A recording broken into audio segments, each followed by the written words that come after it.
नमस्कार, आप देख रहे हैं आज तक डिजिटल और मैं हूं आपके साथ अनूप आकाश वर्मा और मेरे साथ हैं क्राइम तक के एसोसिएट एडिटर चिराग गोठी। चिराग, बहुत बहुत स्वागत है आपका। और आज विषय ब्रजभूषण शरण सिंह को लेकर है। पहलवान जो प्रदर्शन लंबे समय से कर रहे थे जंतर मंतर पर, एक रोज रात में उन्हें उठा दिया गया। पहलवानों की नाराजगी इस कदर बढ़ गई कि अब जो मेडल उन्होंने हिंदुस्तान के लिए विदेशी धरती पर जाकर जीते, वो मेडल गंगा में बहाने के लिए वो तैयार हो गए। हालांकि नरेश टिकैत वहां पर पहुंचे और उनको समझाया बुझाया और 5 दिन का अल्टीमेटम दिया गया है। अ, चिराग, सवाल ये है कि ब्रजभूषण शरण सिंह की पर 2 मामले दिल्ली में दर्ज हुए, पॉक्सो में मामला दर्ज हुआ है, गिरफ्तारी क्यों नहीं हो रही? फिर यही तो बुनियादी सवाल है। सब कह रहे हैं कि जांच हो, जांच होगी कैसे जब गिरफ्तारी नहीं होगी? तो देखिए, 2 तरीके हैं जाँच के, या तो अरेस्ट करके जाँच करो या फिर विदाउट अरेस्ट जाँच करो। विदाउट अरेस्ट जाँच जब की जाती है तो ये बहुत ज़्यादा ऐसा माना जाता है कि जाँच को प्रभावित करेगा आरोपी, क्योंकि वो गिरफ्तार ही नहीं है। वो प्रभाव डालेगा अपना, जहाँ भी वो गवाह उनके होंगे उन पर प्रभाव डालेगा। चोरी के मामले में पुलिस, एक छोटी-सी चोरी हो तो पुलिस अरेस्ट कर लेती है। छेड़छाड़ का मामला हो तो 1 मिनट में अरेस्ट कर लेती है। आखिर इस केस में क्या मजबूरी थी कि अरेस्ट नहीं किया गया? चलिए ठीक है, ये मान लेते हैं बड़ा आदमी है, बड़ा आदमी in the sense member of नहीं, पुलिस पार्लियामेंट तो है। मामला भी दर्ज नहीं कर रही थी, उसके लिए सुप्रीम कोर्ट जाना पड़ा, मामला दर्ज हुआ। सवाल तो ये है ना कि बचा क्यों रही, गिरफ्तारी क्यों नहीं हो रही? बहुत बेसिक सा सवाल है। क्यों गिरफ्तारी नहीं हो रही? क्या वजह है? दिल्ली पुलिस क्यों अब तक गिरफ्तार नहीं कर रही है? जबकि प्रदर्शनकारी लंबे समय से प्रदर्शन कर रहे हैं, ये अलग विषय है। अब तो मामला दर्ज अगर दिल्ली पुलिस ने कर लिया है तो फिर गिरफ्तारी क्यों नहीं? देखिए, 2 सर्कमस्टांस है। एक तो मामला जो दर्ज किया गया वो सुप्रीम कोर्ट के आदेश के बाद दर्ज हुआ है। पुलिस ने अपनी स्वेच्छा से संज्ञान लेकर मामला तो दर्ज कोई नहीं किया। महत्ता नहीं है क्या उसकी? महत्ता है, तभी जांच चल रही है। हाँ। महत्ता ये है कि पुलिस का डे 1 से या इन्वेस्टिगेशन में जो भी जांच अभी तक हुई है उसमें एज ऑफ नाउ कोई ऐसा सबूत आया नहीं है जिसके बेसिस पर आप अरेस्ट करें।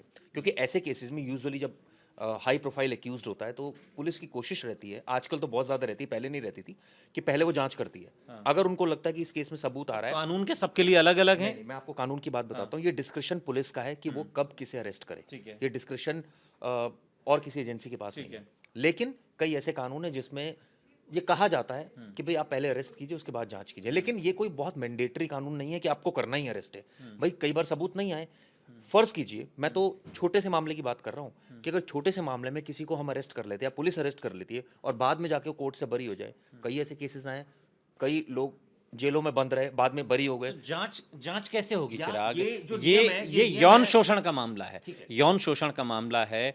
उसका जो ये आरोप लगा रही है नाबालिग लड़की, वो क्या सबूत दे, किसको क्या सबूत देखिए, देना? मैं आपको यही तो बताता वो हूँ। मंच, यही तो सभाओं में अभी ब्रजभूषण शरण सिंह की मैं एक स्पीच सुन रहा था, उसमें वो बहुत ही बेहुदा तरीके से, मैं शब्द इस्तेमाल कर रहा हूं, इस तरीके से वो कह रहे हैं कि कब हुआ, क्या हुआ, किसके साथ हुआ, क्या क्या हुआ। जब इस लहजे में कोई बात वो शख्स कह रहा है जिसके ऊपर यौन शोषण का मामला है, और ये पहलवान लगा रहे हैं जो देश के लिए मेडल जीत कर लाए हैं, तो क्या इसकी गंभीरता नहीं है कि पुलिस कम से कम मामला दर्ज कर गिरफ्तारी कर ले? जांच कैसे कर रही है पुलिस? क्या सबूत दे वो नाबालिग, क्या कोई भी? देखिए, जो केस होता है वो मेरिट पर चलता है ठीक। और मेरिट के हिसाब से अरेस्ट किया जाता है या नहीं किया जाता। इस केस में आपने जो आरोप लगे हैं वो यौन शोषण के लगे हैं। अब यौन शोषण अगर एक पर्टिकुलर जगह पर हुआ है तो पुलिस के पास ऐसा कौन सा सबूत है? पहली बात। दूसरी बात, क्या कोई व्हाट्सएप मैसेज एक्सचेंज हुआ है जिसमें कुछ ऐसी लैंग्वेज का इस्तेमाल हुआ है, या फिर कोई ऐसा गवाह है जिसने ये बोला है कि उस पर्टिकुलर टाइम पर यौन शोषण हुआ था, मैं सामने मौजूद था, या किसी ने सुना? ऐसा कौन सा डायरेक्ट एविडेंस है जिसके बेसिस पर ये अरेस्टिंग बनती है या सबूत उसके खिलाफ आता है? ब्रजभूषण शरण की बात कर ठीक रहा है। हूँ। ठीक है। जब जांच चल रही है तो एज ऑफ नाउ पुलिस का कहना है, देखिए सच तो ना आपको पता ना मुझे पता, बिल्कुल सही बात है। वो तो उन दोनों के बीच में एक एग्रीव पार्टी है और एक दूसरी पार्टी है। कहने का मतलब यह है कि अरेस्टिंग से ज्यादा इंपॉर्टेंट, मैं तो हर केस की बात कर रहा हूँ, ये मिसाल कायम करें ना दिल्ली पुलिस, हर केस में इस तरह से जांच करें कि भाई तब तक अरेस्ट नहीं करेंगे जब तक पहले जांच नहीं होगी। बिल्कुल। और बिल्कुल। हम तो इससे आगे बढ़ वरना के तो ये बात करते सवाल हैं। उठेगा ना कि आप हम तो इससे आगे बढ़ के बात कहते हैं, हम तो इससे आगे बढ़ के बात कहते हैं कि आप मुकदमा ही तब दर्ज कीजिए जब आपको एविडेंस मिले। मुकदमा ही मत कीजिए दर्ज। ठीक है, हम एक कंप्लेंट आई हुई है उस पर जांच कर रहे हैं। चलिए, आपकी एक लीगल वो है, फाउंडेशन है कि आप मुकदमा दर्ज करके ही जांच करेंगे। लेकिन हर केस में फिर ये होना चाहिए, चाहे छोटे से छोटा केस हो, बड़े से बड़ा केस हो, पहले जांच करें, जांच में कुछ सामने है तो अरेस्ट करें।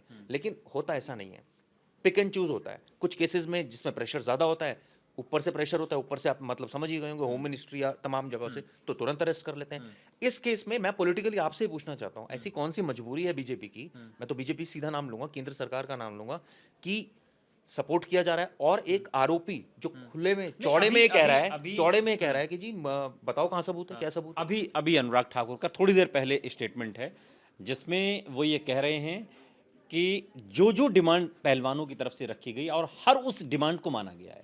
एक बात। दूसरा, अनुराग ठाकुर का ये कहना है कि भाई हर दिशा में जांच चल रही है, जांच अपने स्तर पर हो रही है और जांच के बाद जो भी दोषी होगा उस पर उचित कार्रवाई की जाएगी। ये सरकार का स्टैंड है। लेकिन पहलवान इतने से सेटिस्फाई नहीं है। क्या आपको लग रहा है कि जो एक आरोप राजनीति का लग रहा है कि जंतर मंतर को सियासी अखाड़ा बना दिया, हरिद्वार को सियासी अखाड़ा बनाने की कोशिश हो रही है, पहलवानों को कुछ नेताओं द्वारा रिमोट कंट्रोल से चलाया जा रहा है, क्या ये तमाम चीज़ें भी इस एंगल से भी क्या ये पूरा केस देखा जा रहा है? देखिए ऐसा बोला जा रहा है, अब इसमें तो कोई सबूत तो इस चीज़ का ऑब्वियसली नहीं होता, या होता है तो वो ऐसा होता है कि वो मतलब उसको आप प्रेजेंट नहीं कर सकते। इस केस में एक और मैं आपको बात बताऊं तो दिल्ली पुलिस ने एक थोड़ी देर पहले ट्वीट किया था। उन्होंने ट्वीट करके कहा कि ये जो खबर तमाम चैनल्स पर चल रही है कि सबूत नहीं है, ये खबर गलत है। अच्छा। अचानक उस ट्वीट को डिलीट कर दिया और अब एक नया ट्वीट आ गया, एक नई इन्फॉर्मेशन आ गई पुलिस की तरफ से। एक व्हाट्सएप ग्रुप है पुलिस का और मीडिया का, उसमें ये इन्फॉर्मेशन आती है कि जो ये केस है इसकी विवेचना अभी जारी है और हम जो अदालत है उसके समक्ष अपनी स्टेटस रिपोर्ट दाखिल करेंगे। तो ये ट्वीट किया क्यों गया और फिर डिलीट क्यों किया गया? यही मैं पूछना चाह रहा हूँ कि ऐसा क्यों किया गया। पहले आपने या आपको या कंफ्यूज्ड हैं, या एक दूसरे वर्ड्स में बोला जाए आप कहना क्या चाहते हैं, पहले क्या कह रहे थे अब क्या कह रहे हैं। पहले आप कह रहे खबर ही गलत है, अब आप कह रहे हैं कि जी जांच चल रही है, इसका मतलब अब ठीक है, इसका मतलब मीडिया में जो चल रहा है वो ठीक है या वो गलत है। तो कहने का मतलब है पुलिस खुद इतनी अंडर प्रेशर लग रही है इस केस को लेकर, जो मुझे पर्सनली लग रहा है कि वो भी पीछा छुड़ाना चाह रहे हैं। वो चाह रहे हैं कि हमें एक बलि का बकरा बना दिया गया है, क्योंकि हम तो मुकदमा दर्ज नहीं करना चाह रहे थे, सुप्रीम कोर्ट के कहने पर हमने दर्ज किया, अब सबूत नहीं मिल रहा तो पुलिस हमें कटघरे में खड़ा किया जा रहा है। हम भाई कैसे अरेस्ट कर ले किसी को जब तक सबूत नहीं हो। लेकिन सवाल ये उठता है कि क्या वाकई सबूत नहीं है या सिर्फ ये एक गिमिक क्रिएट किया जा रहा है। भाई सबूत इस केसेस में, इस तरह के केसेस में क्या सबूत होते हैं? एक व्हाट्सएप एक्सचेंज होता है, एक आपका अगर आप पर्टिकुलर जगह पर आप वो भी ना हुआ हो तो फिर आप कोई ऐसा तो नहीं ना, जब व्हाट्सएप नहीं और थे हर तब चीज़ का नहीं, जन्मदिन तो नहीं होता। ऐसा तो नहीं है ना चिराग, जब व्हाट्सएप नहीं थे तो यौन शोषण के आरोप नहीं लगते थे किसी पर। तो फिर कैसे प्रूव होते थे? या तो कोई बोले, या तो ठीक है लड़की बोल रही है तो कोई तो आप एविडेंस दोगे उस चीज़ का। अगर और ये भी नहीं है कि जिसके साथ छेड़छाड़ हो रही है वो एविडेंस लेके घूमेगी। भाई ये तो एक इंसिडेंट है, एक सडनली एक पर्टिकुलर पॉइंट ऑफ टाइम पर हो गया और वो निकल गई लड़की वहां से, आप भी निकल गए। अब उसका क्या सबूत, कौन देगा सबूत, और किस नियत से ये हुआ या हुआ भी नहीं। तो ऐसी तमाम चीजें, इसमें बहुत टीडियस इन्वेस्टिगेशन अभी होती है, भाई जांच जिसमें- होनी है। और दूसरी चीज जहां तक बात है, कई सोशल मीडिया पर मैं देख रहा था लोग कह रहे थे भाई ये ड्रामा क्यों हो रहा है। खुद ये ब्रजभूषण शरण भी कह रहे हैं कि ड्रामा क्यों हो रहा है, सरकारी जितनी बेनिफिट्स हैं सब वापस करें। जब मेडल की बात कर रहे हैं, देखिए ये पॉलिटिकल अलग चीज़ है, वो रिमोट कंट्रोल से उनको चलाया जा रहा है, नहीं चलाया जा रहा है, लेकिन एक जो छवि जा रही है, अब जैसे जिस तरह से उठाया गया पहलवानों को, कोई अच्छा तरीका नहीं था वो उठाने का। दूसरा, मुकदमा उनके खिलाफ दे दिया गया। आप सोचिए, एक फोल्डिंग पलंग की बात थी शुरुआत में जब वहाँ वो बिछा रहे थे, ऐसी कौन सी आफत आती अगर फोल्डिंग पलंग वहाँ आ जाता। तो कई बार बहुत अजीब सी सिचुएशन वहाँ क्रिएट हुई, जिसमें ऐसा लगा कि पुलिस भी बहुत ज़्यादा सवाल पुलिस के ऊपर भी उठे और इसलिए इस केस में भी कुछ तो बुनियादी सवाल दिल्ली पुलिस से पूछे जाएंगे। केस भले सुप्रीम कोर्ट के आदेश के बाद दर्ज हुआ, लेकिन केस दर्ज हुआ है। केस दर्ज हुआ है तो अगला सवाल ये पूछा जाएगा कि जांच की दिशा जब सारा सिस्टम आपका आगे बढ़ रहा है तो फिर उसमें गिरफ्तारी तक आप क्यों नहीं पहुंच पा रहे। ये कुछ बुनियादी सवाल हैं, लेकिन राजनीति भी इस पर हो रही है। एक सोशल मीडिया पर तो चिराग ये भी कहा जा रहा है कि क्या जो पहलवानी के क्षेत्र में जो हरियाणा का एकमुश्त वर्चस्व अब तक रहा है और ब्रजभूषण शरण सिंह के आने के बाद उसमें कुछ और राज्यों की भागीदारी बढ़ी है, क्या इसको लेकर भी कहीं ना कहीं कुछ टकराव है? जो भी हो जी, कहा जा रहा है कि ये जो ब्रजभूषण शरण है वो कहीं ना कहीं पॉलिटिकली बीजेपी के लिए बड़े बेनिफिट जो है वो है। ये भी है, लेकिन जो भी हो, इन सब का लब्बो-लुआब ये है कि जांच होनी चाहिए। जब तक जांच नहीं होती तब तक सब कुछ एक प्रश्नवाचक चिन्ह है। यहाँ रुक रहे हैं, लेकिन आप कहीं जाइएगा नहीं, बने रहिए हमारे साथ, देखते रहिए आज तक डिजिटल।